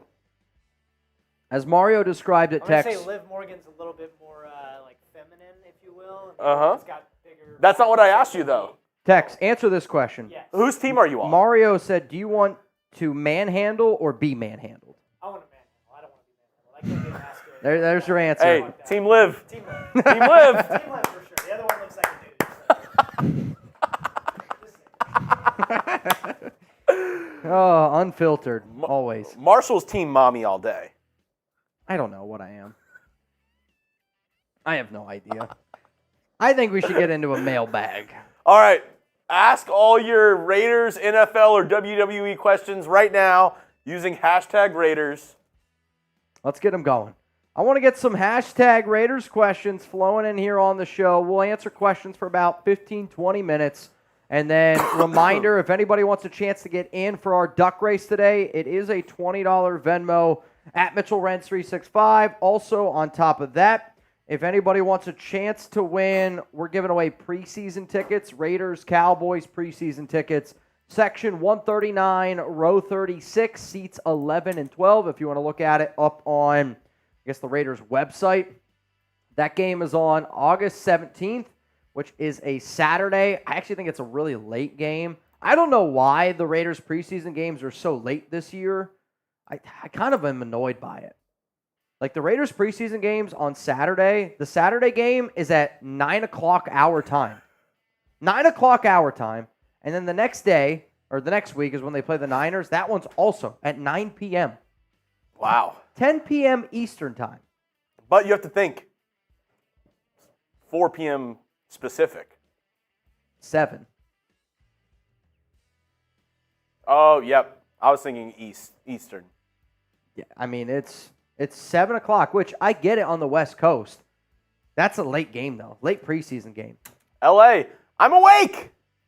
What's up, Gunny? What deals did I miss? What's up, fam? Sorry I missed the Zoom. How do I get in the Zoom this week? Raider Nation for life, real one for life. Semper Fi, hashtag InVet Suicide. Actually, I had the Semper Fi jersey just on, Gunny. Just had it on. Shout out to Crash Dog. Basically, for the Zoom call tomorrow, I haven't really talked about it all that much, but if, just because last week it was literally only Rebel and I'll send out an email to everybody that has ever gotten in one of our Zoom calls, and I'll just send out an invite to all the emails that I have. We've been kind of like pushing, for a few other things. One of them was like the tickets from Blaine Craig, so I haven't really planned on doing anything tomorrow on Zoom, but I'll send out some emails tonight after the Raiders report, and we'll do a Zoom call tomorrow, same time like we always do, Gunny. What up, Noah? Mitch saying, I don't know who I am is so 2024. Why'd you read that so robotic? Mitch saying, I don't know who I am is so 2024. To be honest, I read it just first. Mitch saying, I don't know. And then who I am. You read it like each of the next words were popping up one at a time. Mitch saying, I don't know. Well, I am the definition of Ron Burgundy. I have to because I'm also afraid at times, which I shouldn't be afraid of what Noah's going to put because he's not ever really out to get me. But sometimes people put stuff and if I read it too quickly, I don't really realize what I'm saying. I know this one wasn't bad, but I guess I'm Liv. I don't know. Team Liv. There you go. Team Liv. All right. We have a decent amount of questions, but I'm saying this right now. If you can still get in our mailbag by using #Raiders or Super Chat. We don't have quite enough questions yet, but I'm going to go ahead and start it. Okay. And I'm going to believe that you guys in the chat can help me out with a couple more questions.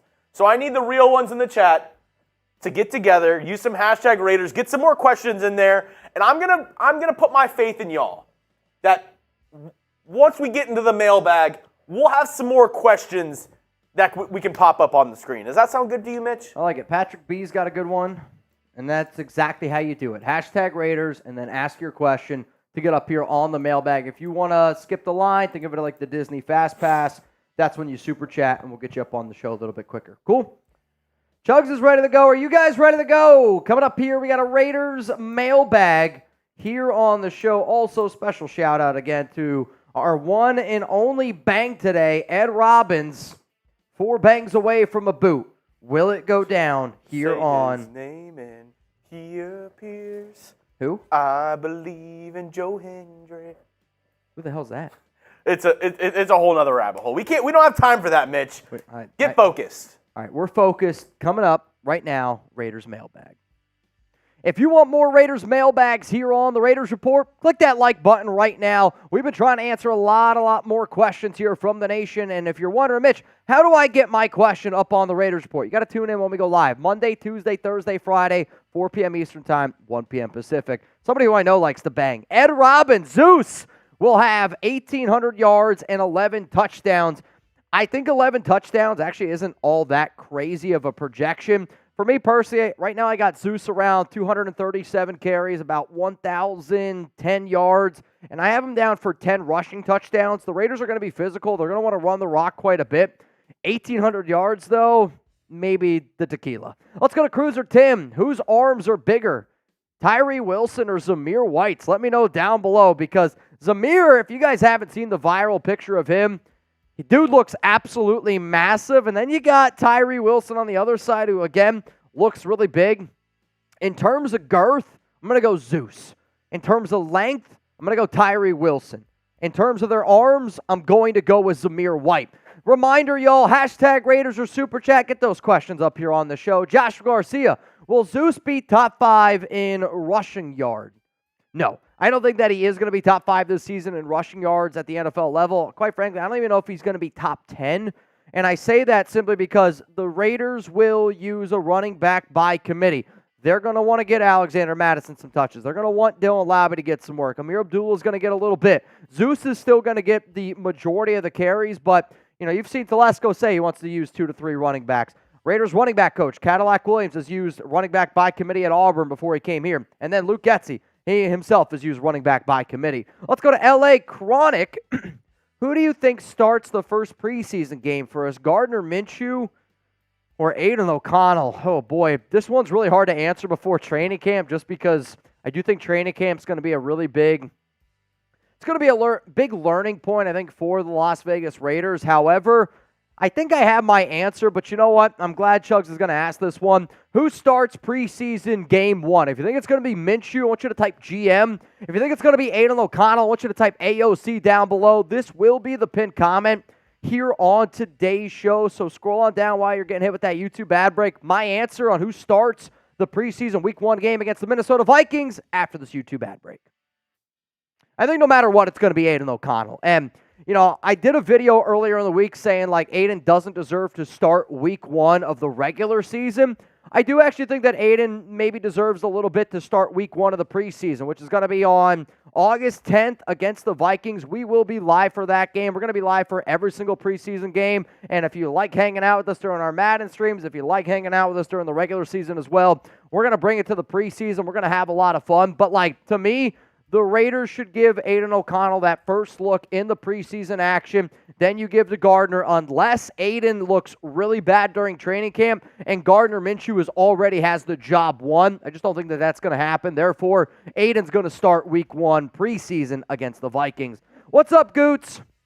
JJ knew that Zeus was coming up, probably why he skipped town. I mean, Jacob skipped town because he got paid. 4 years, $48 million. At least it's the opportunity. When I spoke with Jacobs' agent 2 years ago and then this past offseason, they told me that they were getting some pretty interesting contract ideas. I'll admit this, though, and I swear to you on my grandfather's life, Josh Jacobs' agent literally was like, we haven't gotten any 4-year contracts. We don't think we're going to get any 4-year deals. So the fact that the Packers were willing to give them a deal like that is why Josh Jacobs ended up leaving. Let's go to Patrick B. What UDFAs will make the 53? I would say right now the ones that are the most likely to make it, I do think Carter Bradley has to be in that discussion in case the Raiders want to keep 3 quarterbacks, because I have heard Carter Bradley's done pretty well compared to Anthony Brown. Now, again, still haven't seen much, right? Training camp still got to happen. I think Ron Stone is an interesting player to keep an eye on. I'll throw out the name Amari Gaynor, could be an interesting name from an edge special team standpoint. From a money standpoint, the guy that gave the most money out of all the UDFAs was cornerback Jaquan Shepard from Maryland. Jake Johanning could be another name, interior offensive lineman that the Raiders like a lot out of Furman. And then one name that I heard probably in the last, I'll say 72 hours, I was talking to a Raiders player, and I was like, give me a name of somebody that impressed you. Woo Governor was another name that I've heard most recently. Now, remember, y'all, if you haven't yet, make sure you subscribe. Never miss a moment of Raiders football. Stay locked in. We're a family here. I want to continue to help this family grow. And if you like free videos, if you like free Raiders content, I know that sometimes people get a little bit of upset with us just because they're like, oh, my God, you guys talk so much. This is my job, man. You know what I mean? Like, I can't just not show up to work and not talk about anything. I will find things to talk about, and I'll find things to talk about every day. Hell, I've put out a video on this channel every single day for 3 years. That's commitment to excellence. Also, I got to give some love to our new subs, because if it's not for those people that watch the show in the middle of July and they're like, why the hell am I going to subscribe to a guy with a shitty mustache? Because we're coming up here to the regular season, and I think people do what they do on this channel because of the commitment that Chuggs and I show in May, June, and July. But it's also because we get rowdy in August, September, October, November, December, January, and I'm just like y'all. I can't wait for Raiders football to happen, and if you're excited for Raiders football, make sure you guys click that like button. Let's go to my guy Blaine. Can I get another shout-out for my buddy Rick Root? I'm sitting at the pub where we watched countless Raiders games over the past decade. I just felt like I needed to be here today. R.I.P. to Rick Root. You know what, Blaine? I'm pretty confident I have your Venmo. Blaine, if you're sitting right now at the bar, which it looks like you are, I'm going to send you some money real quick, and I'm just going to say, get a round of drinks on me. Blaine, it's not a lot of money, but you know what? At least get a round of drinks on me, man. You do a lot for the show. Thanks again for the hookup on the tickets. Reminder, if anybody wants a chance to win Raiders, Cowboys preseason tickets, section 139, row 36, seats 11 and 12. Venmo me $10. We're going to do a raffle at the end of this week on Friday during Raiders Friday Happy Hour, and we're going to give away Raiders Cowboys tickets courtesy of that guy right there, Blaine Craig. Let's go to Gunny. What up, Crash Dog? Which I'm super stoked that the Semper Fi jersey just came in, Gunny. I know I am an optimist and always want the best for my Raiders, but I think AOC will surprise a lot of people this season. Book it. I hope you're right. I hope Aiden surprises me. I hope Aiden surprises Chuggs. I hope Aiden surprises you. I hope Aiden surprises the nation. If Aiden O'Connell can turn out to be that franchise quarterback, and I'm not talking about like a guy that's just barely a serviceable starter. I'm talking about a quarterback that, like, if Aiden can play to the level of, like, what Derek Carr could play at after the season, I would be extremely happy about that. If Aiden could prove that he's, like, somewhere in this, like, 15, 16, 17 quarterback range on that type of contract and just his second year, I'm going to sit up here on this show and I'm going to go, well, holy shit, maybe we should give this guy another opportunity. Maybe he can get better. He's always been doubted. And I know I'm sitting up here and I'm one of the guys that doubts him the most. I don't think Aiden's going to be that guy. But damn it, I'm a Raider fan too. I want him to prove me wrong. I want Aiden O'Connell to be our franchise quarterback because if you can find a franchise QB on a cheap rookie deal, that's when your Super Bowl window is. I want to be in the Super Bowl window. Let's go to Jansen. What's up, bro? We may need a corner, but if we don't make our offensive line good enough to allow AOC and Gardner Minshew enough time to get through their progressions, our offense is in trouble. I don't disagree with you, but our offensive line will be good enough. I actually think that the Raiders have a top 12 offensive line in the NFL. You have one of the best left tackles in Colt Miller. You have a very good young rookie in Jackson Powers Johnson. And, remember how Dylan Parham played as a rookie? My expectations for JPJ are much higher than what they were for Parham. Andre James continues to get better and better and better every single season, so I don't know why we're doubting him. And Thayer Munford, I get it, is, kind of, let's be real, the Achilles heel of this offensive line. But Munford last season showed you that he was able to play pretty solid on the left side, got better at the right side, and I do think somebody who's a little bit more athletic like Munford, that could give him the opportunity to be a little bit better here in this wide zone scheme because Munford's a good run blocker. He is a good run blocker. He struggled in the passing situation. And for how much they're going to run the football, plus you add a little bit of 12 personnel to help chip a few guys, our Raiders offensive line is just criminally underrated, and I don't know why. If anybody needs a Raiders jersey out there, always remember they can go to chatsports.com/Raiders jerseys. We got hundreds and hundreds available. There's always different ones on sale as well. That link's going to be available to y'all down in the comments and down in the description of today's show, which I'm right now looking at the links, and I'm just going to tell you guys real quick whether or not, I'm looking right now at a Devontae Adams Nike Legend jersey white. You can get that one for $99. It's not this one exactly. It's a Color Rush jersey, which I'm not going to lie, I think the Color Rush ones are pretty sick. So there's a Devontae jersey I'm looking at right now for $99.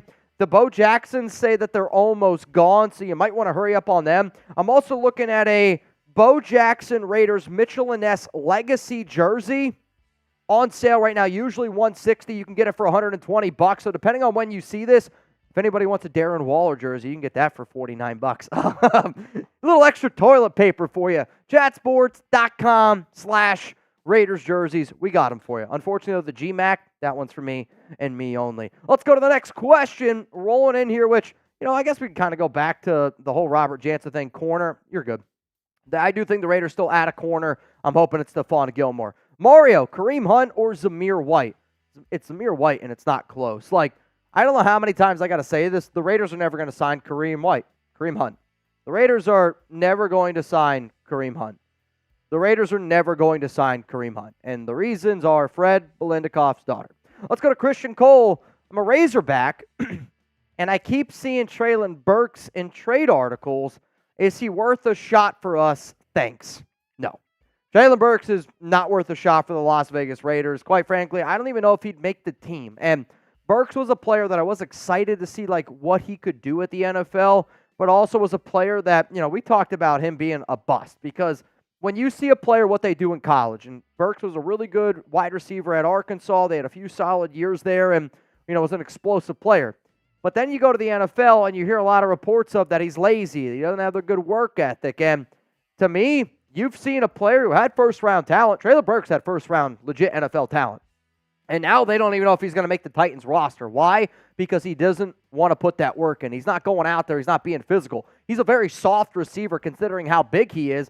And to me, if I'm going to add a receiver, I want to add him for the little things where can I add a receiver that's a really good run blocker? Can I add a receiver that's going to go out there and make our team better on and off the field? To me, you had a guy like Treylon Burks, and he's just simply not going to do that. But you know what? What do you guys have to say? Should the Raiders trade for Titans wide receiver Treylon Burks? If you think that he's an upgrade over Michael Gallup, sure, go ahead, do it. But, I don't think he is. I don't think he's an upgrade over Michael Gallup. He's not an upgrade over Trey Tucker. So you're going to go out, you're going to trade for a player that, you might end up getting released, and you're hoping that he's, your fifth, sixth wide receiver on this team. I'd rather go out and get a guy that, shows me that he loves football, because Burks, to me, hasn't done that. Let's go to David Booth. Who throws the ball, the better deep ball, AOC or Minshew? Who hits Trey Tucker in stride? I'll actually admit that neither quarterback is good at throwing the deep ball, and if you guys want to see a really good article, my guy Tristan Kuhn on Twitter put out a really really analytic article, tons and tons of stats that just kind of outline a lot of the things that, Chuggs and I say, where we're like, we're hopeful Minshew could take that next step. We're hopeful Aiden could take that next step. But when you really look at the numbers, look at the tape, neither guy is the quarterback that you're really, it's hard to get excited about. But I'll say this, if you're sitting in the pocket and it's a clean pocket, if I got to have a quarterback throw the ball 40 yards down the field, I'll take Aiden O'Connell. If the play breaks down and I got to have somebody scramble to their left or to their right, then I'm going to pick Gardner Minshew. But neither quarterback is a good deep ball thrower, and that's just a fact, man. Let's go to my man, OC. Do you know where I can get toddler jerseys? MJ is going to be 4, and it's time for her to don the silver and black. I would say yes. Chatsports.com/Raiders jerseys. There are, I believe, baby jerseys as well. There's also toddler jerseys in there. If you go to the link that you see down there below, you can actually filter it by size, which I'm looking at right now, gender, age, all that kind of stuff. You can filter it down to baby. I'm looking at some right now. The baby jersey that they have a baby Bo Jackson infant jersey for $75 if you want one. Let's go to Raider Mike. Is Michael Mayer on the trade block? No. Anybody that's saying that Michael Mayer is on the trade block is either probably writing for Bleacher Report or doesn't know Raiders football, and they're going, well, they drafted Brock Bowers and they signed Harrison Bryant, so they don't like Michael Mayer and they want to move on. No, the Raiders want to run 12 personnel. Michael Mayer, I promise you this, Michael Mayer is going to have his hand in the dirt and more snaps than Brock Bowers this season. Bowers is going to have more snaps in general. He's going to get more opportunities.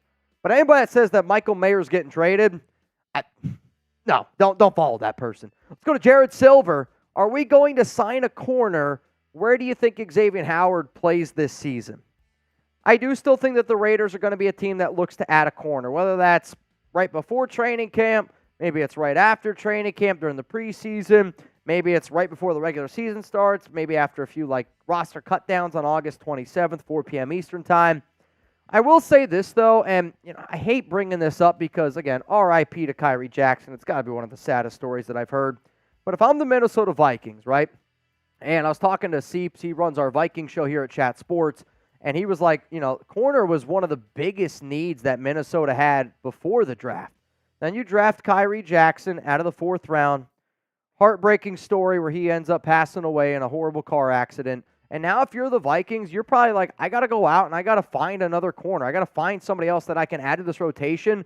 So, to me, the Raiders might have a little bit more competition with the team that originally they didn't think that they were going to have competition in. Because if I'm the Vikings, I got to figure out a way to go out and get a corner that can help me right away. So I'm going to say this. I think that Minnesota deserves to be on a lot more radars out there for a cornerback, maybe a spot like Xavier Howard. What up, Josh? Who is the most underappreciated Raider on our team? Wow, that's a really good question. Honestly, the answer is probably going to come down to Aiden or Gardner, where if one of those guys ends up being the starter, then that guy's probably pretty underrated, underappreciated. I think Adam Butler, John Jenkins have to be on that list just because they're just two big guys that did their job very well last season. And, the attention went to Malcolm Kuntz, the attention went to Max Crosby. But those guys dealt with a lot of double teams, and they freed up. And I really think it's one of the reasons why you saw Malcolm, Max, and kind of our defense take shape a little bit. I think Trevon Merrick is one of the most underrated safeties in the NFL. And then I'll go out and I'll say another really underrated player on our team is Andre James at center. Having a center that you can rely on and to be somebody to be like that anchor on that offensive line, it's very important. Let's go to Raider Dave. Raiders sign a linebacker. The room is weak. Should we sign a linebacker? If you can make your team better, the answer is always yes. And I think for a guy like Antonio Pierce, who is a linebacker himself, we have a good linebacker coach in Caldwell who's had a lot of success at this position. But, to me, the Raiders are going to go with a lot of 2 linebacker sets with, you could have 5 DBs, and then your 2 linebackers are going to be Divine Diablo, Robert Spillane. They like what they have in Eichenberg. They also like what they have in Luke Masterson, Amari Burney. Those 5 linebackers are going to make the roster. But, if you told me right now we could go out and we could add a Zach Cunningham, yeah, I would do it. Now, man, what's up, man? Tom Selleck equals Mitch. You're not the first, and you will not be the last. If you ever see a picture of my dad with a mustache, he legitimately looked like Tom Selleck. Is it just me or the Chiefs' house falling down? Far too much drama.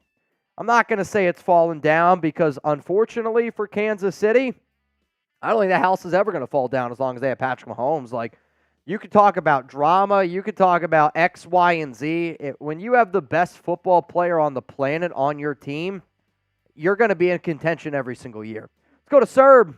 Why did the Scarecrow win an award? He was outstanding in his field.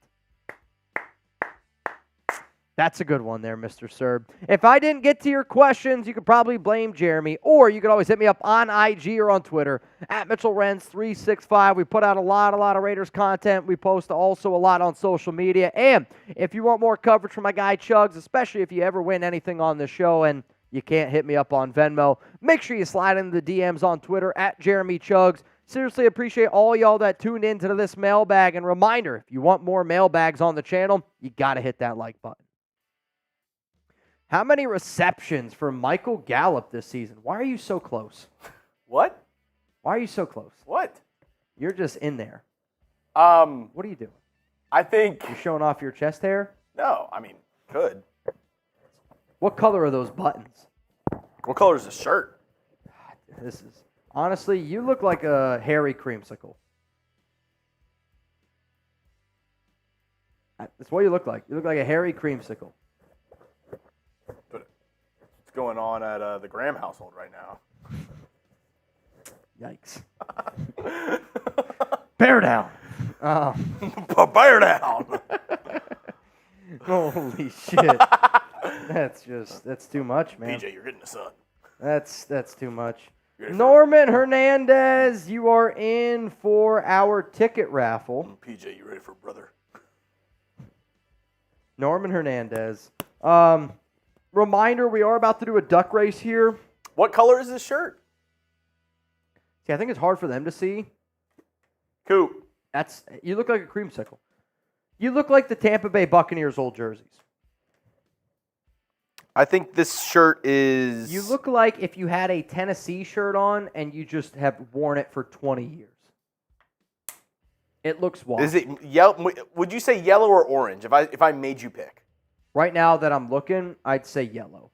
Yellow? Your buttons are orange. Allie, what color is this shirt? Yellow? It's definitely orange. Patrick B., the 50-50 is right now $20 Venmo, and you'd have the opportunity to win $90. Dude, this shirt is orange. It's a light orange. Oh, boy. Here we go. Yeah, at times I think you just do this to do it. It's light orange. The buttons are orange. You're colorblind. I'm worried about him. Babe, that's yellow. It's yellow, babes. Babes. I don't know. Only Liv Morgan's allowed to call me babes. Is that wrestler? Okay. Okay. Now you're learning, Mitch. I guess I'll learn it. What do you have to do this weekend? This weekend? Buy WWE, the video game. We're going to do Royal Rumble. We can just get it here. Okay, well then do it. I don't know how to do it. Just get the game. Oh. I want to do a Royal Rumble in the month of July. All right. I'll grab your card, put it on the PS5, and then we'll get the game. Perfect. Okay? Perfect. How many receptions for Michael Gallup? Robin says 35.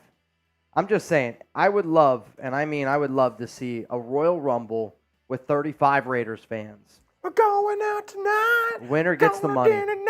Winner gets the money. I see Patrick B. is in our duck race here. Loser has to call you mommy. I see Can't Walk is in. And then We're going out tonight. Rich Renz. My dad in the race. You think your dad watches wrestling? No. No chance. In fact, Dad, you're obviously watching. There's no way. No way. My dad doesn't have the time to watch wrestling. He's like, I got to cut the grass 6 times a week. I have to watch the Weather Channel for at least 10 hours a day. I mean, what else do you have to do? You know what I mean? Dude, go on Twitter, First tweet in my timeline. Not even kidding.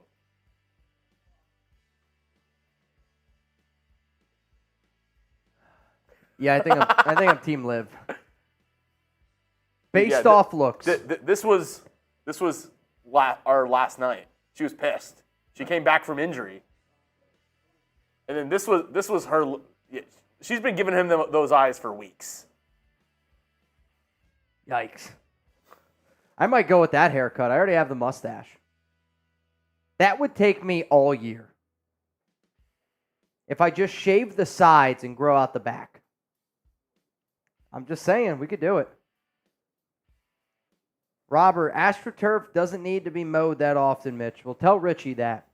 Richie goes out there, he cuts the grass with our push mower, and then he cuts it with the rider. Push mower. So no help at all. It's just him pushing it. Push mower. Takes about, what do you think? Takes you probably about 3 hours every time you do it? I hated it, but like my mower back in the day, it had like a thing that I could hold down, and the wheels would like turn a little bit to help me.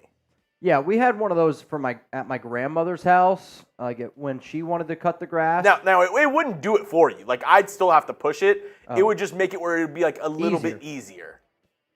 Yeah, when I was a kid, my dad cut the line on that, so I'd have to push it. Like you had one that had it. The old one.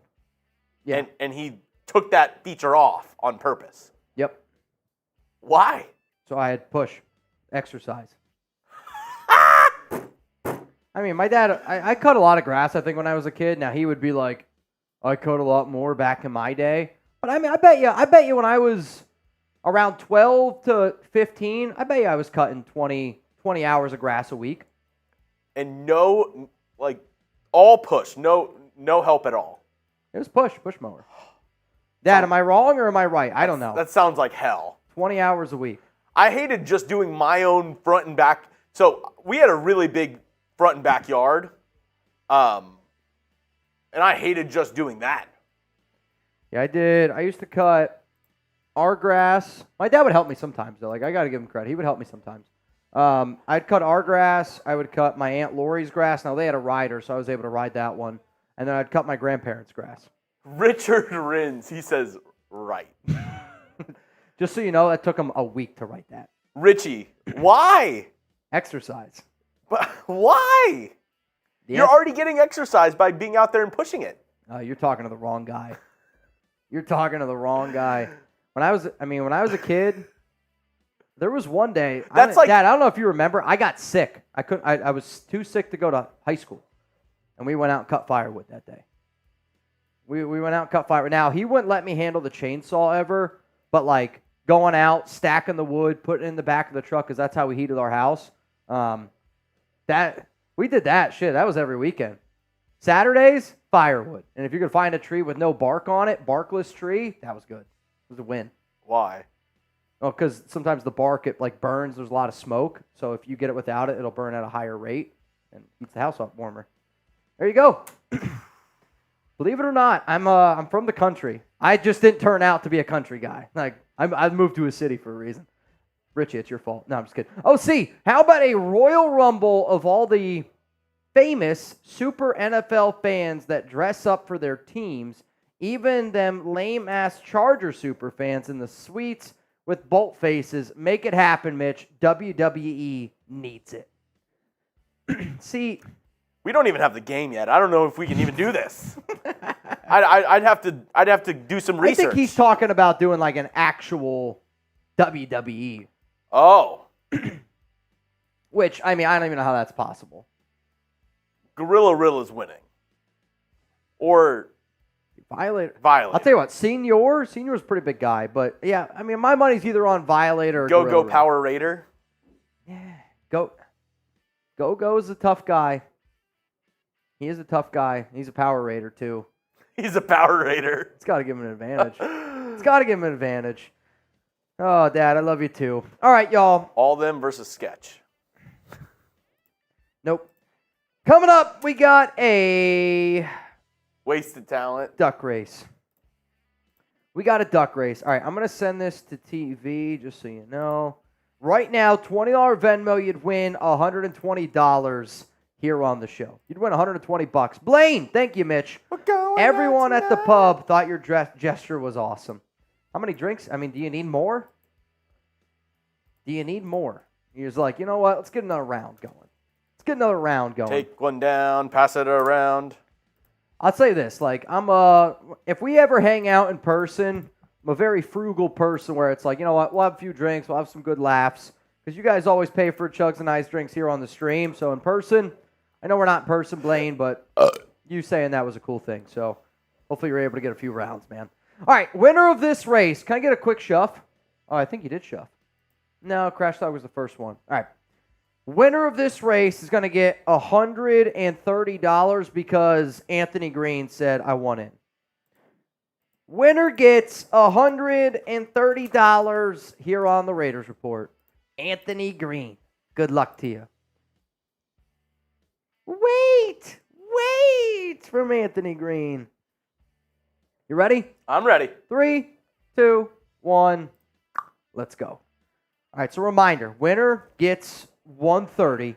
The next time that Chuggs and I are going to be live is going to be on Thursday, 4 p.m. Eastern Time. Jamari kind of walks like Coop. Can't walk. Looks like he can't walk. Green is struggling here a little bit. Patrick B's doing okay. Sherry Ann, eyes wide open. Nabman's freaking me out here a little bit. Charles is just having a Sunday stroll. Jamari Murray's going to break his neck. I didn't even realize Goot's in this race. I didn't even see Goot. Is that Luna? Yeah, Luna's starting to fall back here a little bit. It's anybody's race. I'll tell you what, this one's close. Charles is sneaky, just hanging around here. What about Trace? Trace, 5 seconds to go. Somebody's got to make a move. Cheryl! Oh, look who got second. Richie. That's what happens. Should have let me use the push mower a little bit less. Yeah. Cheryl and with the win, which, by the way, this is the wife of Jason Gutierrez, which I'm just now realizing. Monsieur Luna? Yep. Bunghole pick? She was in the race yesterday. It said, first time, Jason Gutierrez's wife, LOL. Is it funny that you entered the race or that you're married to Jason? Porque los nos dos. Porque los nos dos. Also, shout out to the Goots family. They have the parrot, which I will never forget. I'm going to be like, I Zoomed with a Raider fan that had a pet parrot named Madden, and they also had a rabbit named Woodson. I can't make it up. Miss Goots, if you could please confirm that you just received $130 down below. What? It sounded like Gooch? Miss Goots. Goots. That's what they go by. Goots. Gootz. How would you pronounce it? If it's Gutierrez, the Goots. Mr. and Mrs. Goots. No? The Goots family. Oh, cheers, cheers, cheers. Reminder to subscribe so you never miss a moment. Next time Chuggs and I will be live, it's going to be on Thursday. Jeremy, real quick, because I don't remember, can you show, do we have the Madden schedule available by any chance? We do not moved in here, but I have it on my laptop. The next game's what, Friday?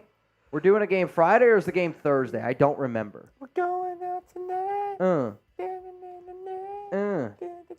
Because we ended up switching around the Madden schedule a little bit because we ended up doing the Chiefs game a week earlier. July 5th. July 11th is the next game against the Buccaneers. So that's Thursday. So that means Thursday we got a Madden sim against the Buccaneers, which that means then Friday or Monday Night Football against Atlanta. I have some bad news for you, though. Uh-oh. What? We got to move the Saints game because we have a Chat Sports holiday on that day. Oh, you're right. All right, yeah, we might have to move that Saints game then. Shit. We'll figure it out. So this Thursday. Chuggs and I live, Madden Sim. Raiders, Bucks. You got your Bucks colors on already. The creamsicle. This was not planned. The creamsicle colors. It's going to be a wild show. Hopefully you all tune in. And a reminder, We're always down to get a little bit crazy. We're going to get a little bit crazy on Thursday. Enjoy the rest of your Tuesday. If anything crazy happens tomorrow, we'll make a video around it. You'll still get 2 vids tomorrow. Zoom, if you want to Zoom with me, I'm going to send out an invite tonight after the live show, and it's going to go out to literally anybody that's ever received an email from me for Zoom, so I want to get a lot more people there, so it's not just Rebel and I looking at lemons and butthole pics, so please pull up. See you Thursday. Peace. Oh, wait, Mitch, I did want to tell you.